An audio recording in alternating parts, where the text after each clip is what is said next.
Didn't I tell you guys to relax?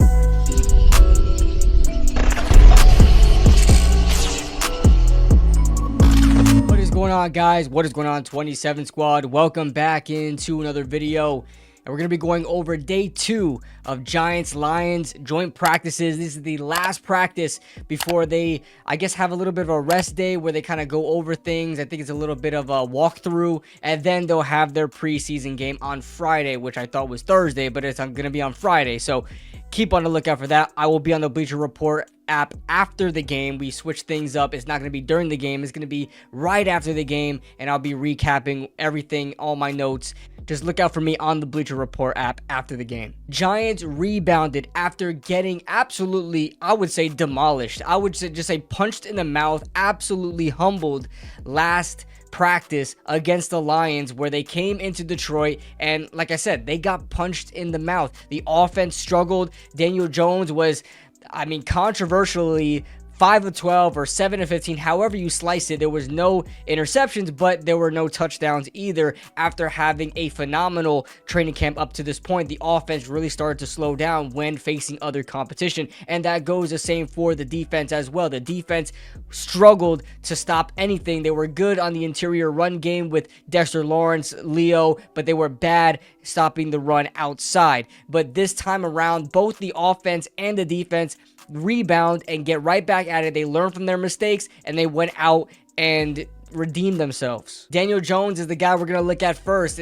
On sevens, he was again 6 of 8. This time he had 2 touchdowns. I believe he hit Darren Waller and Cole Beasley. And then for the 11 on 11 drills, which I really pay attention to the most, he was 11 of 16 for another 2 touchdowns. I believe this is to Darren Waller and Darius Slayton. So honestly, his stats looked a lot like how it was looking against his own defense all throughout camp. He also hit Paris Campbell in team drills in the end zone twice, so that's awesome to know as well. And it really seems like when Daniel Jones has a day, especially in training camp, which he's had a lot of, he's always spreading the ball around. You're never seeing like a one guy really having a day over the rest of them. They all eat. Now, a couple of guys have touchdowns like Darius Slayton and Darren Waller. Darren Waller's always going to get his, and Darius Slayton was one of those receivers, and Paris Campbell, to get touchdowns, but Cole Beasley was involved. Paris Campbell was heavily involved, although Darius Slayton had the majority of targets. And also Isaiah Hodgins, who has been pretty quiet throughout training camp, but he has been making plays. It's just that he's not as flashy as these other receivers. Paris Campbell with his speed, same thing with Darius Slayton. They're really more of a burner threat. Haven't heard anything about Jalen Hyatt today, so I'm not sure if he's on a rest day. I don't think rookies really get a rest day, but I didn't hear anything about Jalen Hyatt. But however, everybody, most of the wide receivers were eating on the first team. The running game as well, I did forget to note that in the previous video, but I did put it in the highlights of the running game. The running game was absolutely great, and it still continues to be great, and that not only says something about the running backs, but it also says a lot about the offensive line. I'm hearing John Michael Schmitz is holding his own there as the rookie starting center, and all the running backs were absolutely dominating today. Saquon Barkley did not participate in 11 on 11 drills, but you saw a lot of James Robinson, saw a lot of Breida, you saw a lot of Eric Gray, the rookie, and you also saw a bit of Jashawn Corbin. He broke out a huge run to start the day as well. So all the running backs were absolutely eating. I don't know what was going on with Gary Brightwell, but I didn't hear his name pop up, but the rest of the running backs were running the football. The Giants ultimately won the day, as in the final team period where they were kind of scrimmaging. Daniel Jones and Jared Goff traded blows. Both had a touchdown. One was to Darren Waller from Daniel Jones. I don't know what was the other one for Jared Goff. But then the second team goes out and Tyrod Taylor throws a touchdown. I believe that was to Colin Johnson. And the second team defense for the Giants held up strong against the second team for the Lions, and we wound up winning that 2-1 to end the day. Moving on to the defense, we have a lot of good nuggets, a lot of good information for the defense, as they are coming along just as much as the offense is, as you know, compared to last practice. We had Jermon Green sighting, and it's not at the other end of a highlight reel. He made the highlight. Yeah, I know, insane. He had himself an interception in the end zone. It looked like it was just a miscommunication of some sort. Either way, he was there, made the catch, and had himself a turnover. Along with that interception was not one, not two, but 3 forced fumbles from the defense. I'm not sure who had the other one, but Dane Belton had 2 of them. You can see one of them, he just absolutely pickpocketed David Montgomery, as Art Stapleton said, just pickpocketed David Montgomery. It was a highlight reel, one of the best plays of the day, and it was, as a lot of people are saying, it was going to the house. It was going to be a touchdown, and it was just awesome to see. I kept rewinding it. It was just fun to see. As Bobby Skinner said, it might have been his best forced fumble he's seen ever. All of the starters on the defensive line did very, very well today. Dexter Lawrence and Leo were just a man amongst boys on one-on-one drills, as they always are. But Leo had himself a day where he had a sack and an incompletion. I got to see that incomplete pass. Maybe when the highlights come out, I could see that incomplete pass. But I guess it was a batted pass. It said incomplete pass, so I don't know. I'm guessing it was batted down. Kayvon Thibodeau had himself a day as well, as he recovered not 1 but 2 forced fumbles. That's great to see, and I heard that he was also performing extremely well in the run game, and that's good to note, because last practice they were absolutely getting destroyed on the outside runs, and they were able to stop that this time. So it seems like a lot of the things that they had to clean up on offense and defense, they did exactly that in literally the next practice. So you can tell how well the coaching is, how well they're able to adjust and watch film and learn and actually even establish their mistakes, acknowledge their mistakes. A lot of teams, a lot of coaches,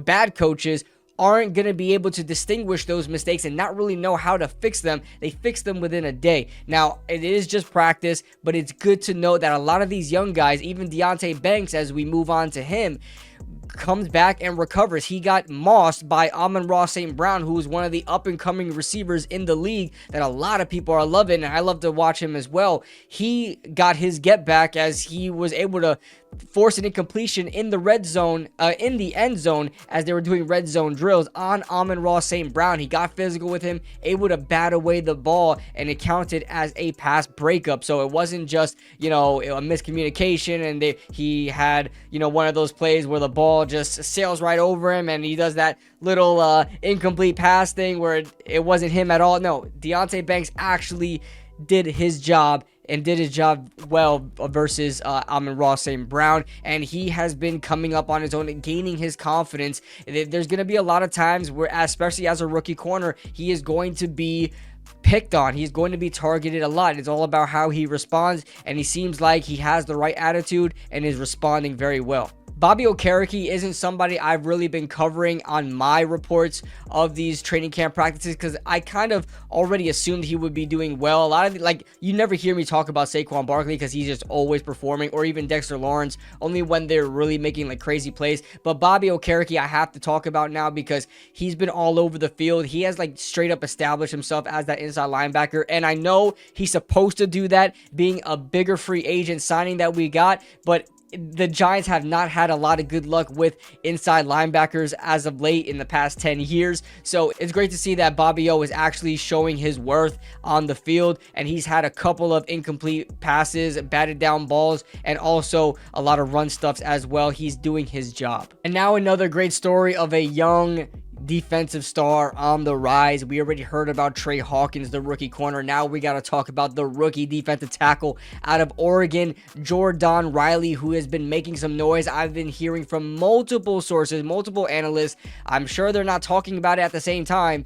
Art Stapleton, Justin Pennick, I believe. I can't remember who else was talking about Jordan Riley at this very moment, but Jordan Riley has been making notes today, as he was working with the first team whenever they were using 3 defensive tackle sets with Leo, Dex, and Jordan Riley, where Riley made a couple of good run stuff. Justin Pennick said he looked very comfortable out there and seemed like he belonged with the first team. Like, he was belonging there. He looked very comfortable with them. I think Art Stapleton said something similar to that as well, as Jordan Riley seemed to be fitting in his own with the first team, taking advantage of the injured Nacho and A'Shawn Robinson. He's working his way back. I think Nacho's working his way back as well. I believe they're on workload management, and also Ryder Anderson still out with an injury as well. So that's it, guys. I told you guys to relax. It was another great practice. I can't wait to see what this first preseason game is going to look like. I can't wait to see what these young guys do.